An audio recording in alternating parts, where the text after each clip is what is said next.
don't be afraid to say what you imagine is possible out loud to the world, right? That's my version of my wish list. But then that gets me to point number 2, which is be willing and able to bring on someone on your team to help you develop this idea.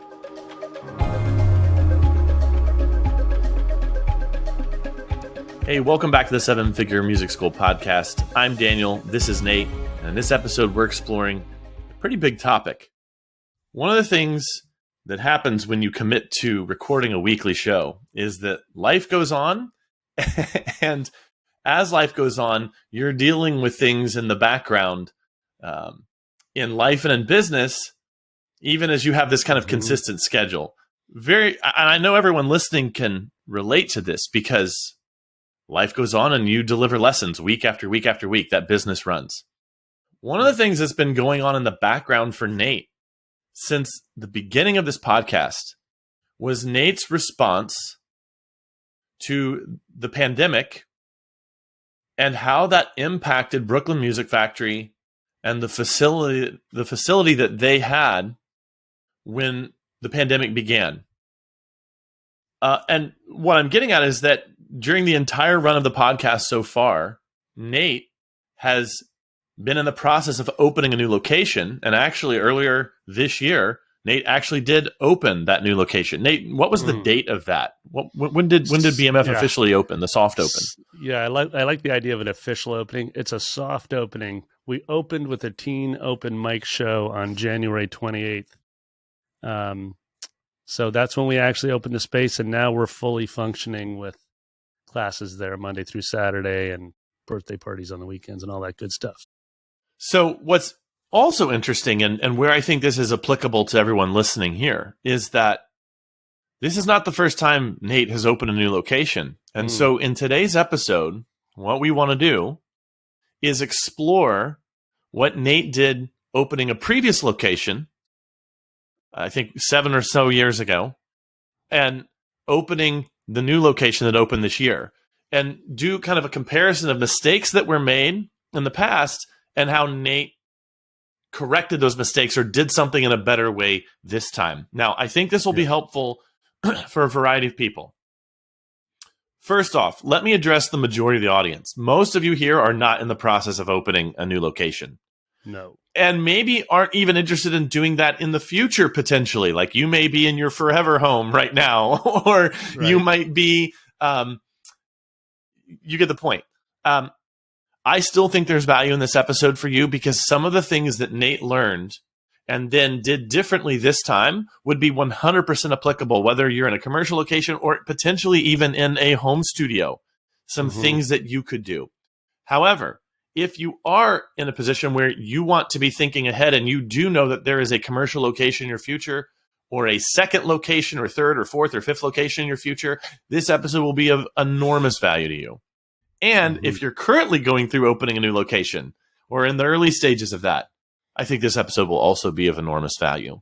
So the format we're going to take here is we've come up with a numbered list, and we're just going to go through these things that Nate learned in opening his old DeGraw location and now having recently opened the Carroll Street location, what Nate did wrong in the past. And that's a little, I don't know, maybe it isn't always wrong, but just what Nate's learned. So you want to jump into it, Nate? Yeah, let's dive straight in. I would say things that Nate did differently this time around. Sure. And this is our third location that we've opened in 13 years. So, okay.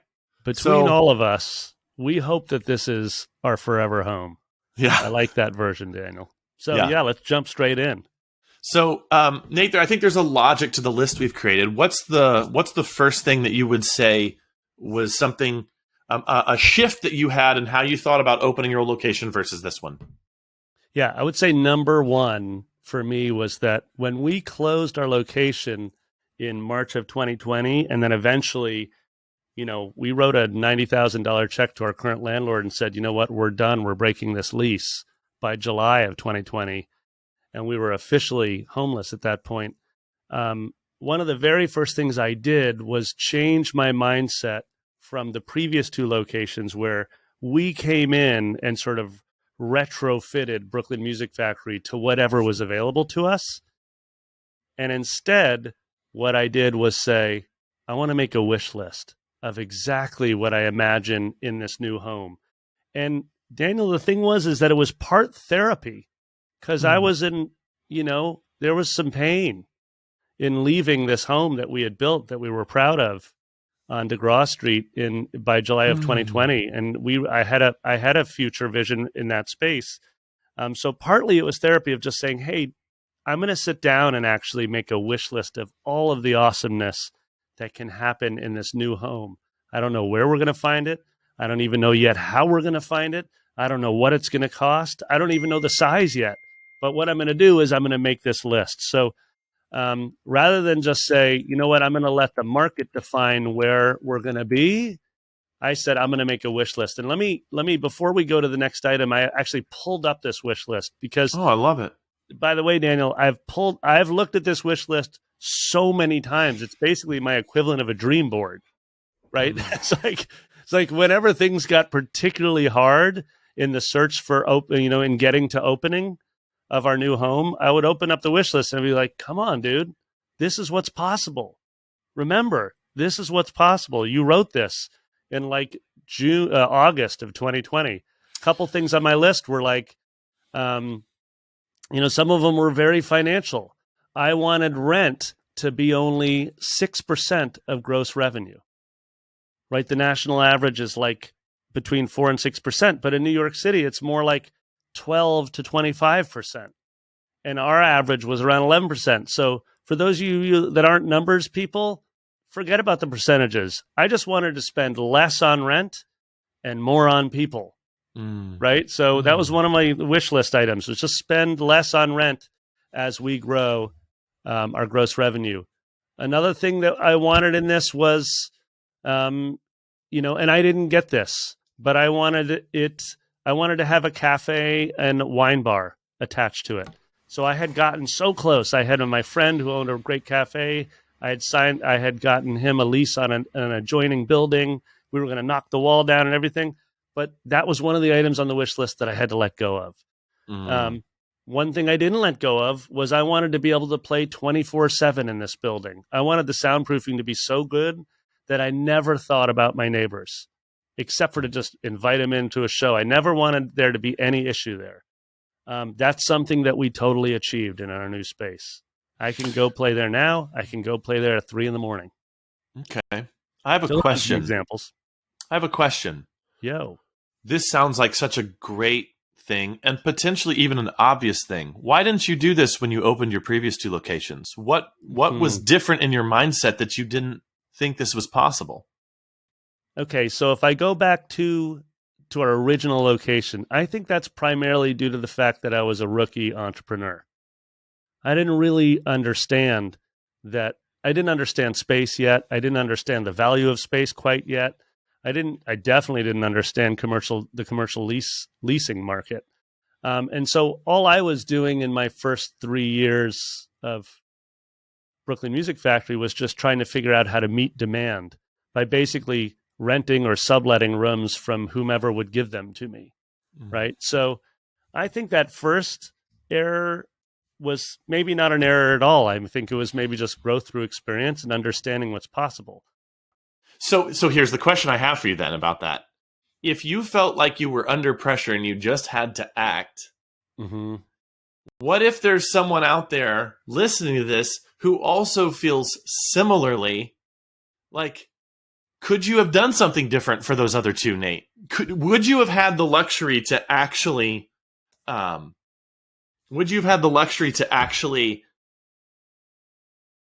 to take your sweet time making your wish list? You know what I mean? Yeah. When we get to number 5 on the list, I'll tell you exactly what I did differently. Okay. All right. Okay, cool. Yeah. So then let's go to number 2. One of the things that you said that you did differently, I thought this was interesting, and I think it kind of is a natural progression from the first thing, was that you were more patient this time. That the time you took to open this location versus your previous location was vastly different. So maybe tell me a little bit about what that time difference was, and then tell me why you did it this way. Yeah, totally. So we closed in permanently March of 2020, and we really didn't open until January of 2023. So it's a solid 3-year arc there. In our previous opening of a spot, I found and signed a lease and opened a place within 3 months. So it's a 3-year versus a 3-month timeline, radically different, right? There's a version of patience that grows with us as we become more experienced as entrepreneurs, as business owners, right? And the patience required here is around saying, if you're going to build something beautiful, it takes time. And it takes a lot of intention. And what you rush will come back and bite you. And it'll prove itself time and again. We see it all the time as music school owners when we hire in a rush. It just happened to us at BMF. 2 months ago, we found ourselves in a sort of a position where someone came in who didn't really go through the entire hiring funnel. We hired that person immediately. They left on 2 hours' notice. Like 2 hours before a downbeat of a class. They're like, I'll no longer be working at Brooklyn Music Factory, in a Slack message, not even like a face-to-face. So it was clearly something we already knew better. And so with the space, I applied the same idea, which is just have patience, Nate, because if you're going to build something, if you're going to build your forever home, and it's going to hit 75% of your wish list items, it's going to take time, right? So that's it. I made that commitment to be patient. And when you think back to those previous locations, I think you've alluded to this. Would you say that you weren't in the mindset to do it that way because you did feel like you were under pressure? Or was there anything else that made you believe that you shouldn't take that amount of time?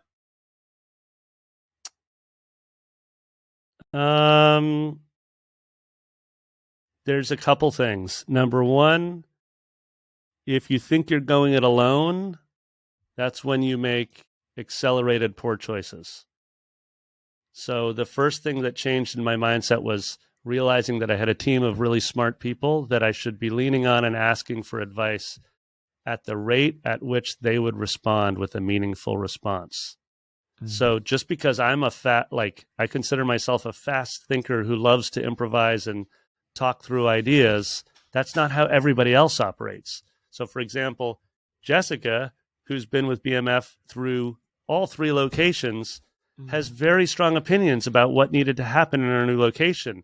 However, she needs time and space to think and process. So the first thing is I was wiser around making sure that I leaned on my team and asked for feedback on my wish list, on my ideas, on the design.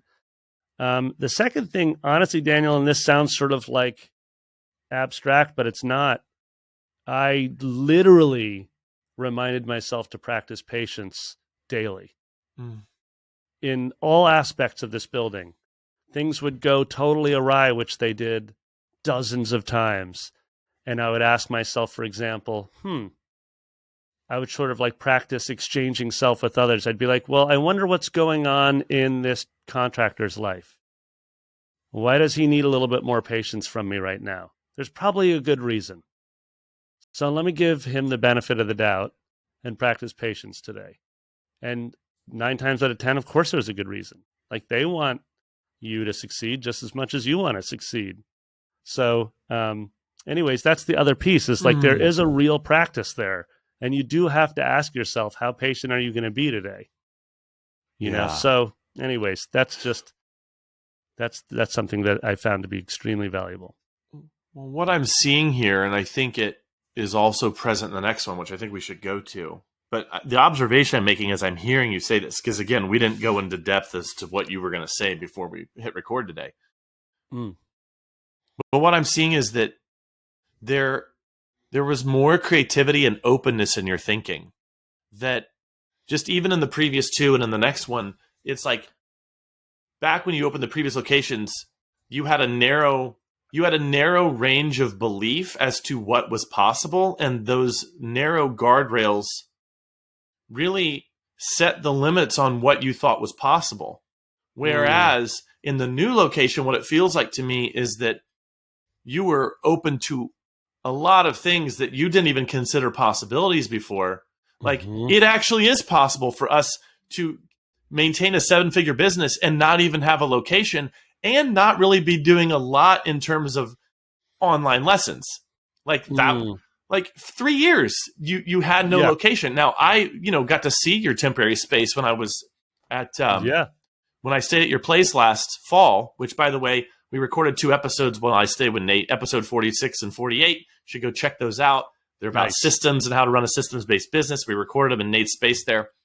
And I got a chance to tour his temporary space where they, maintained a 7-figure business while they were building out the new location. But I just see that ability in you now to think more expansively, more creatively, not be as negative, be more open to possibility. I think that goes to number 3 here. Yeah, which is you were so expansively thinking that previously in your past locations when you opened them, you had a very narrow way of the way that you thought you could deliver lessons, whereas you actually considered other things. So what was that, Nate? Tell me about that. Yeah, I remember a conversation with my brother at one point where it was probably August, September, October of 2020. Everybody was swirling, trying to figure out what was next. And he said, Nate, have you ever considered just not even having a school? Like a physical location. He even said, Nate, have you ever considered just walking away from BMF? And so, of course, we value those relationships because they're asking hard questions, whether we're ready to ask them of ourselves or not, right, Daniel? For sure.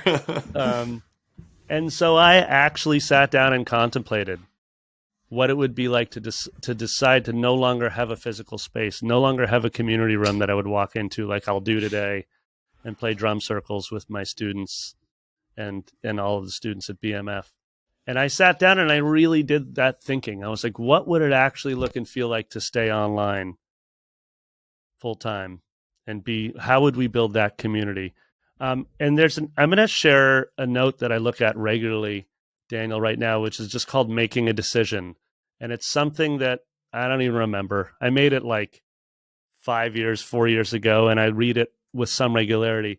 And it's just around like, ultimately, every decision must be made with my heart and my soul, right? So there's obviously some head involved for me. Like I need to do the analytical piece in order for me to get to a point of choice. But around this question of could I even consider not having a physical location? And I'm a really like localized person. I mean, when you were visiting, Daniel, like that's so true. Yeah, it's like it's really important to me to say hello to a lot of people on my walk to and fro the park in the morning. I was even going to say we took a walk on Sunday morning, and I think you stopped and talked to 2 or 3 people that you recognize in the street in Brooklyn. That past students, neighbors, people you knew. I just thought that was so funny. Yeah, totally. And that's like, I mean, Daniel, as we've gotten to know one another better, it's like, like that's something that's really essential to me. And so in this making a decision note I have for myself, it says, it asks for 3 criteria to ask, does my choice expand me? Does it make me feel like, as you were saying, more expansive and open to the opportunity? Does my choice expand my future? Like, can I see something that's even greater than I can imagine right now down the path? And then does it expand the possibilities of my life? Conversely, if I had no location, if I was just going to say, you know what, this is it, I'm going to stay online, does that choice sort of shrink me? Does the choice silence me? That's a really powerful thing to consider. Or does the choice inhibit me in some way? And so I went back to that note thinking about this, contemplating no space. And I said, you know what? It feels like I'm shrinking from the long-term opportunity that's in me of how I can serve the world. And so, yeah, at least I contemplated it, though, and it gave me more energy around looking for a new home. That's great. So just that expansiveness again. Yeah. So, number 1 was you had this mentality before of seeing what was available, which is kind of a defeatist way of looking at things like, oh, let me see what's out there, versus making a wish list and pursuing it, like having a positive vision for it. these are my non-negotiables. I think number 4 is similar, where Mm, yes. the commitment you had towards what you wanted the new space to be. So what's interesting about this is that it's easy to get what you want when you went about doing things the way you did this time. Mm, I'll leave it at that. I'll let you explain to everyone what yeah. I mean. Well, so one of the things on my wish list that I mentioned was I wanted the soundproofing to be at a level where I could play day or night. Another thing that was on my wish list is I wanted a main stage that I wanted to gig on, a place that where I wanted to perform, right? And the bar for me as a performer is it's not high, but it's fairly high. I mean, I've played in gorgeous concert halls around the world and in my previous career. And so I was like, I just want to, I knew I wasn't going to build a concert hall, but I wanted to build a stage with a vibe and an energy where I would really be proud to invite people to come see whatever the performance was, right? So, number 4 on the list was I made a commitment to building a version of Brooklyn Music Factory from the ground up rather than retrofitting it to whatever was made available. And so what I mean by that is that, one of the very first people that I brought onto the team and hired was an old friend who helped us with our home, Joel, who's a great architect. And he didn't have a lot of experience with commercial spaces. He primarily does homes in Brooklyn. But I was like, Joel, I want to build this amazing new community center. Will you help me design it? And so he was the first, but long before we had a space. Joel and I was sitting in his super dope little office that's like 12 blocks from here, like having a cup of coffee with him and just dreaming about all the possibilities. And he didn't know what it meant to build a music school, but he was just totally open to just being as creative as possible. And he would send me artist renderings and sketches of floor plans. And so we would create this back and forth. The point is that I went in with a different mindset, which was just like, I'm actually going to build this sucker from the ground up, and it's going to check as many of the boxes as possible for me, including a main stage with lights and great sound and, all of these things that were important to me. Yeah. Do you think there's something that a listener or watcher could take away from this? Yeah. What's the learning point here, do you think? Okay, there's 2 pieces that I think are really essential, at least in self-reflection here. The first one is don't be afraid to say what you imagine is possible out loud to the world, right? That's my version of my wish list. But then that gets me to point number 2, which is be willing and able to bring on someone on your team to help you develop this idea. So I went to Joel, who's an architect, and I was just like, Joel, I don't have a lot of money, but I got time and patience. Will you design this thing with me? And I pitched my vision, and I showed up at his office, and I showed up again, and I bugged him a 3rd and 4th and 5th time. And so the wisdom there is like, if you have a space right now and you imagine that it can be even more expansive than what you're doing with it right now, then step number 1 is sit down and sketch that thing out. Make your bulleted list. Step number 2 is find some friend or some person within your network to start bouncing the idea off of and saying that idea out loud, and for me, I needed a picture. Literally my friggin' desktop image for like a year of this process was the initial picture that Joel drew, like the initial blueprint, which our school doesn't, it looks very different than that initial picture, but it was just enough for me. I was like, at least I've got one other team member who believes in this vision of what's possible. Right? So that's the wisdom. And again, it gets back to your earlier comment, Daniel, when you introed the app, which was like, maybe you're not looking to open a new location anytime in the next year or 2. So you're like, I don't know how valuable this is to me, this episode. I would say, hold on a second. Look at your current space. And as Daniel, you put it, it's like, imagine what's possible within it. Maybe make your wish list for the next 6 to 12 months. Like 5 things that you're going to upgrade in your space and then begin working on that list and begin enrolling someone to help you realize that. I love that. Well, in talking about planning and, building from the ground up versus retrofitting, there's that concept that you like to come back to quite a bit. And I think that leads us to number 5, which is how you went about forecasting in your previous locations before making the decision or moving in, and how you did it this time. So let's not assume that everyone who's listening has heard every single episode we've done. Maybe give us, maybe as you tell us how you went about forecasting differently, give us a little bit of a working definition so we can even understand what you mean by forecasting. Because totes. Before I met you, when I heard the word forecast, I really just thought about my grandpa and how he always would watch the weather every day on the news. Right, nice. But that isn't what you do.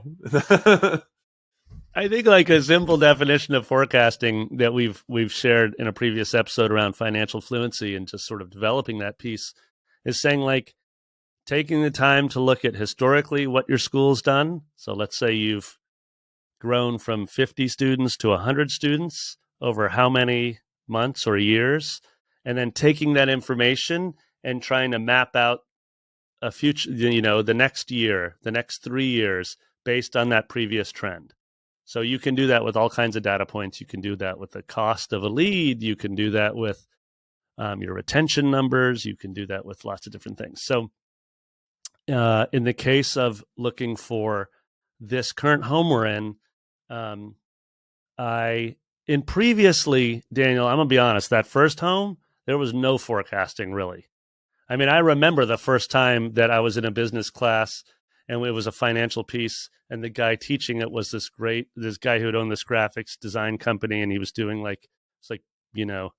this was his volunteer effort to teach this nighttime class, and I was in it, and I went to him immediately, and I was like, "Can I buy you lunch? Because I really have no idea how to develop a financial roadmap for Brooklyn Music Factory." And he ended up actually volunteering time to build our first forecasts ever.